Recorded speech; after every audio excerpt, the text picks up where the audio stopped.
Hi mga mahal, ang ating topic ngayon na tinatanong ni Bailey. Ang tanong niya ay, may tattoo po ba sa ibabaw ng inyong bulaklak? So natin pag-usapan for today's video. Interesado ka bang malaman kung ano nga kasagot? Please keep on watching pagbago yan. Kung bago ka pa lang sa akin channel, please consider to like this video and subscribe my channel.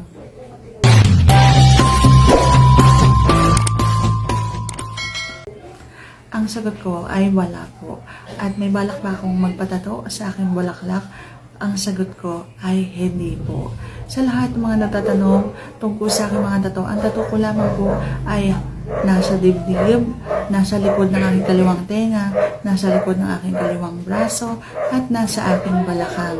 Yan lamang po ang aking mga tato at may kanya-kanya po yung kwento.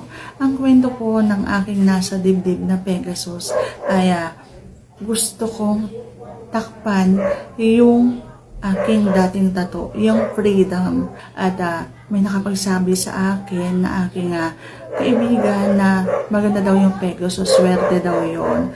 Doon nag-umpisa yung aking tato na Pegasus. Gusto kong masubukan yung swerte na dala ng Pegasus. Kaya naman yan malaki kasi gusto kong takpan yung freedom. At kulang pa nga po yan kasi hindi ko na kinaya yung sakit.